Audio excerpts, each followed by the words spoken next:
Well, good morning or good afternoon to all of you. It is great to be with you. I'm Daniel Harkavy, CEO and Executive Coach here at Building Champions, and very much looking forward to today's Champions Edge webinar. The topic that we're diving into again this month is leadership, and I love the topic. I am going to be speaking with each and every one of you today as if we were in a one-on-one coaching session. And my assumption is that each and every one of you are leaders. You see yourselves as having the ability to use your influence to move people to a greater reality than what they're experiencing today. And it's just a privilege to be here with you today. Your time is very precious, and I am grateful for the opportunity to have this coaching session with you. So let's jump into it. I said it a moment ago, leadership is leverage, and when I see leadership and leverage, as I mentioned in last month's call, basically we have the ability to leverage what it is that we see and the influence that we have in the lives of others. And I use the analogy of the crowbar. You can really push on something. There's a force behind what it is we're doing. And today, I again want to jump into that force behind what it is that you're doing. And my desire is at the end of the webinar, you are better equipped to more effectively lead. So in last month's webinar, I walked you through somewhat of a self-assessment, a leadership self-assessment where I asked a series of questions. And we talked more last month about the being side of leadership, your personhood, who you are, how you engage with those around you. And on the being side, what we talked about was your head, your heart, your eyes, your hands, and who you are. And I want to, again, just give you a quick recap on that. With the head, we were talking about who you are and how you think. We talked about how your thinking impacts everything. Your thinking impacts your beliefs, your emotions, your attitudes, your actions. We talked about optimism. We talked about what you're putting into your mind, and are you being intentional with feeding your mind with things that are going to enable you to improve your leverage and your leadership. And then we talked about the discipline of thinking time. So we really talked about how you were doing as a leader in the area of your thinking. I asked you several questions there, and then we moved on to your heart. There we were talking about just the clarity of your convictions and staying true to who you are, the big point being that you need to be one person. We as leaders need to be the same person in the office as we are when we're on the playground with our kids. The people around us, they need to know that they can trust who we are in all aspects of our life. And ultimately, we talked about the fact that those that we're leading need to know that we care. They need to know it, believe it, and experience that. Your eyes, we talked about what you see. I'm going to jump into that a bit more today. But we just talked about great leaders. Their eyes are focused on the future. Yes, they are focused on current reality, but they have what I call bifocal vision. But they see what most don't, and that is what's possible in the future. Great leaders can see with clarity who it is that we are, as an organization, are going to become and what we're going to build. And they communicate that, and they have clarity around this mission that is worth sacrificing for. They have clarity around a better reality. They have clarity around the future so much so that they have the ability to plan for it. And their eyes are really helping the organization to see a better reality in the future. We talked about your hands, and with your hands, we were just talking about more of the doing side of leadership, which I'm definitely going to be talking about more today. But we talked about communication. We talked about clarity of expectations. I asked you how you were doing with your follow-up, how you were doing with your coaching, and I'll definitely dive deeper into that today. And then ultimately, I was asking you about your personhood. We talked about the being side of leadership. And our overall attitudes. Do we have a desire to serve others, or do we expect to be served? Do we understand that our teammates are watching us? They're watching us in all aspects of who we are. They're listening to us. They're listening to what we say about our spouses, our friends, our colleagues. They're watching how we treat people in restaurants and in the cab, and they're watching us with regards to how we invest our time and how we care for ourselves and how we deal with unmet crisis and failure. And then this was the big point, and I'm going to say it again. I said it last month, and my hope is that you listened to last month, or you will do so. It's big and oftentimes overlooked, but we need to understand that our teammates see our outward actions, and they make decisions about who we are on the inside based upon what they see and hear on the outside. And I'll tell you, with a lot of our executive coaching work, we're spending so much time on the personhood and the internal workings of the leader. It seems like that's where the greatest ground can be taken. So, a lot covered on the being side. Today, we're going to go ahead and we're going to talk about the doing side. Leadership is a verb. Leadership requires action. And as we did last month, I'm going to be asking you a series of questions, my clients. All right? So this is a coaching session, and I'm going to be asking you how you're doing in a series of leadership opportunities or actions. So the first one, yes, is vision. And with vision, I want to ask you if you are disciplined with how you share vision, and if you are disciplined with how you plan from vision. So here's what you need to hear. The best leaders have made a decision to share vision, their vision, at regular and scheduled times. They've made the decision that they will share their vision in their quarterly offsites. They've made the decision that they will share their vision when they're hiring or onboarding. They will share components of their vision on a daily basis. They have put together plans or strategies to share their vision. We've got clients who have spent time behind the camera, and they have created a whole vision messaging platform to where the CEO of the organization is sharing components of his or her vision on a regular and ongoing basis, and then it's stored on the intranet, and all new employees, all new teammates are required to watch it, and it's there for teammates to see. So much of the time, a leadership's effectiveness, and remember, it's leverage, it is based upon how disciplined they are and committed they are to sharing their vision.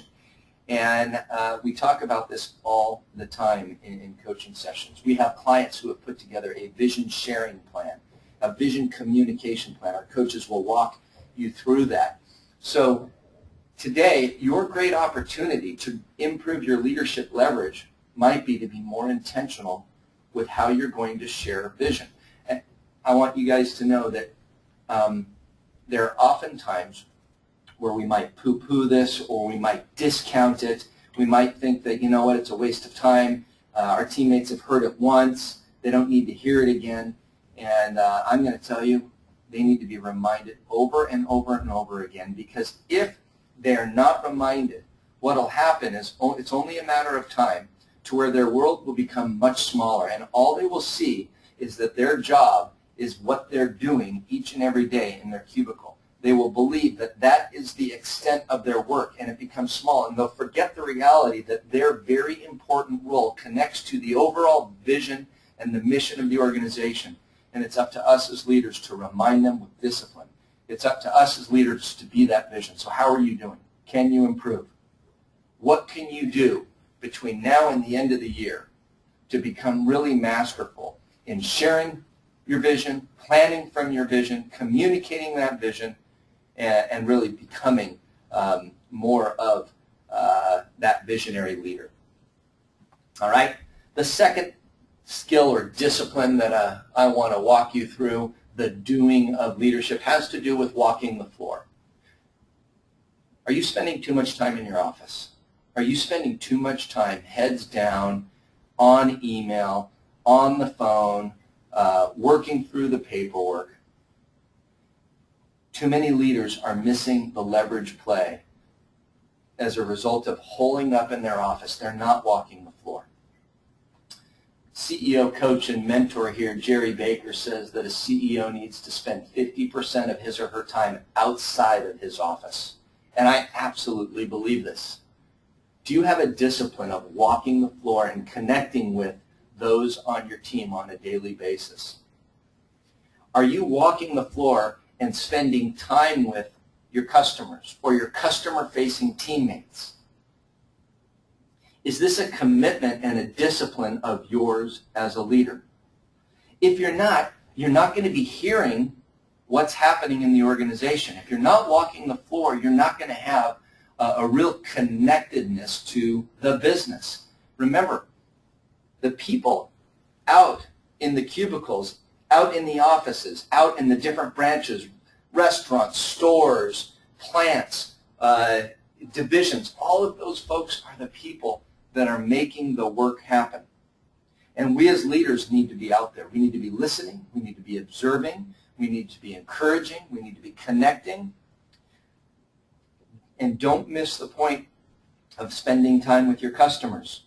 Your business exists because there are individuals out there that are buying your services or your products. Are you spending time with them to really understand how it is that your organization is helping them with what it is that you folks do? So as Jerry says, 50% of your time outside of your office, walk the floor each and every day. A discipline of yours has got to be out of the office, connecting with, listening to, asking questions of. That's where you're going to find out what's really happening here in your business. So between now and the end of the year, do you need more time outside of your office? Do you need more time outside in the different locations that you folks serve? Do you need more time just walking the hallways of maybe your 1,500 square foot office? I know I'm speaking to folks who lead all sorts of different sizes of organizations, but I'm speaking to you specifically. What decision can you make today that will enable you to be better connected with those that are doing the work and those that are purchasing or experiencing your products or services? The next thing I want to talk to you about, the next action, is investing. Investing in your people is an action, and it can look like several different things, but the one that I want to talk to you about first and foremost is the development of your people. It doesn't matter which group I'm with. The majority of those in management know they need to spend more time in scheduled, intentional, developmental, or coaching sessions with their people. The majority of the leaders that I get to spend time with when I work with a group know that it's haphazard. They're not proactive, they're not intentional, and they have an absolute belief that if they were more proactive and they were more intentional, the performance of those on their teams would improve. So I'm asking you, can I look in your calendar right now and will I see one-on-ones with your direct reports scheduled for the remainder of the year? If so, fantastic. If not, there's room for improvement. Do you have time to prepare in advance of those one-on-ones? Are you focused when you move into those one-on-ones? Are you investing the time required in order for those one-on-ones to be truly beneficial for your teammates? Are you spending time thinking about their careers? Are you spending time thinking about their roles and how you can move them from their current state to where it is that you see them? Scheduled one-on-ones. Are you investing not just your time into them, but resources, training, conferences, events? Are they attending the different industry-specific training sessions? Are you investing in them to shore up the gaps that will enable them to be more successful in their roles? Remember, leaders, the building of our future leadership capacity is one of our greatest initiatives. It's one of our greatest responsibilities. We as leaders need to make sure that we see the development of our teammates as being mission critical. We need to be investing time, resources, and energy to the development of those on our team. Leadership is about moving a group of people to accomplish something together that is so much greater when we do it together than anything we could ever do on our own. And if we if we have a big vision for the future, then that should drive the investment and the training and the development of today so that we can close the gaps between today and what we see in the future. And leaders, you need to know that in order for you to accomplish what it is that you see in the future, it's going to require work. And we as leaders need to own it. We need to own the development of our teams. We need to be making that investment. The next thing that we need to be doing is we need to be executing with excellence. This is an area that I continually find myself challenged with as the CEO. I think there's room for us to improve here. I think our team is doing so darn well. I've never been more proud of any team, but I still see that for me as a leader, I can improve.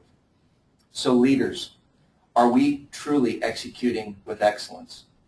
Are our teammates really clear on our major initiatives, on our major goals, on our major timelines? And then are we giving them the appropriate resources to deliver what it is that we're expecting? I'm asking you right now, can I walk through your organization, and is your team crystal clear on the 3 to 5 key initiatives for the organization or your department this year? Are they crystal clear on the specific goals that the organization is really working to accomplish in the quarter ahead or the year ahead? Are your teammates really clear on how their role is critical and plays its own role in the accomplishment of those initiatives, those goals, or those outcomes? And do they have a belief in their ability to accomplish those because they've been properly resourced? They have the tools, they have the training, they have the technology, they know they can win. We need to execute with excellence. Now, for you, do you leaders have in your calendar scheduled time to look at the progress on the initiatives that your organization is working towards? Do you have time to sit there and actually review the updates and the reports? Are you giving yourself the time to be clear on the questions you need to ask when you go into those meetings? Are those meetings scheduled?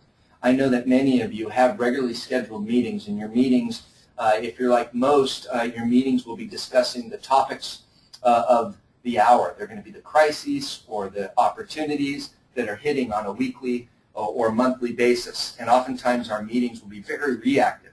Or maybe your meetings will be nothing more than expanding on memos and updates and regulations. And they're okay, but they're not all that strategic. And I think there is a place for those types of meetings where we are connecting on the day-to-day business. We are huddling and discussing what's critical today. But if you really want to leverage your leadership and you want to move the organization forward towards that future state, that vision that you see, then you need to have regularly scheduled strategic reviews. You need to have them on a monthly or quarterly basis where you are not discussing the problems of today. What you're only focusing on are the specific initiatives, how you're progressing, where you need help, where you have momentum. Those meetings need to be scheduled. So maybe that is your opportunity for the year to improve as a leader. You are going to make a decision today, and that is you are going to follow up and execute with excellence. And there's going to be an agreed upon time, an agreed upon format, an agreed upon process to make sure that the organization is executing with excellence. Leaders, the next thing that we need to do is we need to be all about growing our brand. Every single one of us are salespeople. CEOs, you are salespeople.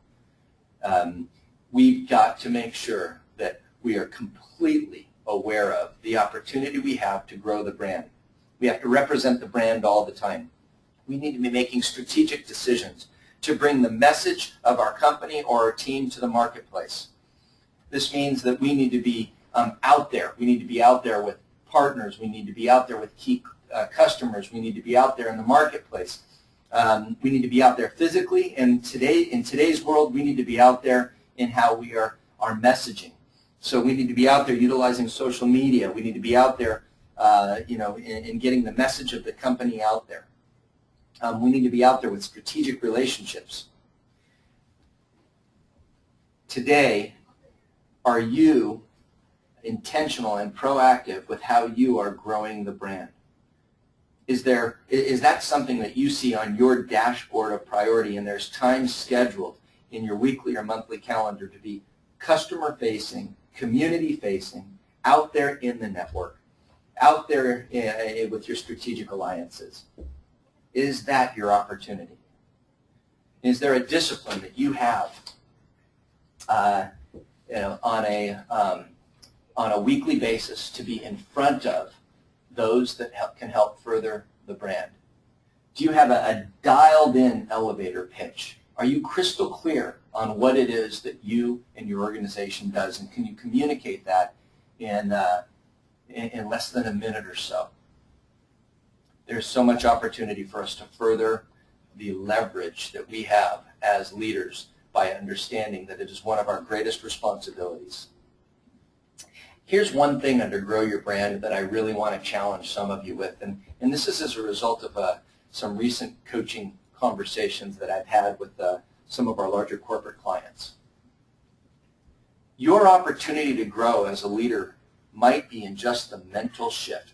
And maybe it's more than the mental shift. Maybe it's a heartfelt shift from being about your own personal brand in comparison to your team's brand. I think there's a lot of opportunity for you to grow as a leader if you would put more energy and emphasis into growing the organization's brand, the company brand, the department brand, instead of your own personal brand. Everybody's watching you. They're listening to you. They're seeing your actions. And if you're still about your own brand in comparison to the organization's brand, your leadership is going to be retarded. It is going to be held back. You will not become the leader that you could become if you don't make that shift. And that in itself is worthy of a few hours of one-on-one coaching. And how do you actually go from being the me leader to the we leader? Huge opportunity, huge opportunity. That in itself might be the key for you today. All right. The key to so much of this is to make the decision one time. Make the decision once. I was with a dear friend and client of Building Champions this morning, and we were talking about parenting. We were talking about how in parenting, if we can help our kids to understand the areas of their lives that are going to be maybe most under attack or most challenged as they grow into adults, and we can help them to make decisions in advance, they're better equipped and better prepared for their latter years, their adolescent years, and then their adult years. If they're clear on what decisions are the big decisions and they make those decisions one time, and then for the rest of their life they go about managing to those decisions, they're going to lead much more successful lives. Instead of each and every day, it's a new day, all sorts of new decisions to be made. What are the critical decisions that we as leaders need to make? And I see it very much, not only with parenting, but for us as leaders. The best leaders make the decision to do the regular, most high payoff things. They make that decision one time. They make the decision to have the weekly team meeting. They make the decision to have the monthly coaching session. They make this decision to be prepared by investing 30 minutes in advance of that coaching session into thinking about that teammate. They make the decision to do high-quality, powerful team reviews. They make the decision to share vision, to plan from vision. They make the decision to walk the floor each and every day. They make this decision on Thursdays from 2 o'clock to 4 o'clock to be out in their community. They make that decision one time, and then they manage that decision moving forward. It shouldn't be, Mr. Toad's wild ride each and every week. What one or two decisions do you need to make based upon what we've talked about that you can then manage going forward? I think this really came to light for me. I was working with John Maxwell probably, 10 years ago. And I don't remember which of his 2.4 million books he's written. There might be somebody from John's organization on the line. The guy is prolific, man. I don't know of anybody who's written more on leadership than John. But I remember this one lesson of his, and that was make the decision one time, spend the rest of your life managing that decision. And I think it was John that gets credit for that. But it's so stinking true. Self-leadership precedes team leadership, What one decision do you need to make that will improve your leverage and your leadership today? I think that each and every one of you who are on the line, based upon the different doing side of leadership, the different actions that I've talked about, each and every one of you should have the ability to make one decision today. How are you going to improve your leadership influence? What one decision will you make, and then for the rest of the year, the rest of your life, manage it? I'm actually blogging on this topic right now. I'm doing a lot of speaking around this topic right now, and stay with me on a weekly basis, and I'll be adding to this for the next few weeks. DanielHarkavy.com. If you have questions, if you have comments, I want to leave some time today to answer a few of them, but you can also post those questions at my site, which is up in front of you right now, DanielHarkavy.com. Yep, there's the experience. I got to tell you, we are, like 6-7 months out from the experience right now. For those of you who are looking for 4 amazing business and life-changing days, check this out. 225 people. It's going to be awesome. If you want more interaction, you've got questions, you want more information, I've got on the slide in front of you how you can stay in touch with us. And you can always just email me, Daniel@buildingchampions.com. But I'd love to shift right now. Todd's sitting here with me and is ready to bring some questions my way. And if I can help and answer any of them, I would love to do so. So what do we have, Todd? Thank you. You know, I love the affirmations and the thank yous for all of you who are out there listening. Our desire is to use these webinars to make a difference. So thank you. I appreciate it. Any specific questions? You can go ahead and type them in right now. Here we go. Leadership influence on one side. Do it, prove it, live it. Love it, man. Great stuff. Somebody wrote in here, decide, do it, prove it, live it. Great points. Great points. All right, who's doing that to me? Who's throwing out their Cardiff 2-foot small south swell today? We're getting surf reports. Somebody's trying to throw me off my game and tempt me. I think I love you more than anybody else on the call right now, so thank you for sharing that. Go get wet. Have fun. Hey, our desire here at Building Champions is to make a difference, and our hope is that every time you engage with us, you improve in how you do life and how you do business. That's what we're here for. If we can help you in any way, shape, or form, please don't hesitate to reach out. We give a whole bunch of stuff away. We give tools away. We've got all sorts of content on all of our amazing coaches' blog sites. You know, these webinars have been recorded and stored for you. You have got access to them. You know, these webinars take place every single month. Yeah, anyone can join in, share the word with your friends, your colleagues, your family, anyone that can benefit from this. If you want to improve in how you do business and how you do life, please invite them. Do I have any counsel on growing your brand? Where's the first place to start? Yeah, it's the first place to start with growing your brand, from my perspective, is your vision. You've got to be really clear on what it is that your brand stands for. You've got to be clear on the organization, what it is that your product or service is going to be about. We've got a simple tool. It's called 3V Vision. If you want to email us at info@buildingchampions.com, I would be more than happy to send you that 3V Vision tool out. Go through it, and that is definitely where you start if you want to grow your brand. What do you think is the most significant decision a leader must make? Whew. That is a great question. And I'll tell you from my own life, it has to do with who I'm going to follow. I think that the most significant decision that we as leaders have to make has to do with our personhood and who we are. We cannot think that who we are in life does not affect how we lead.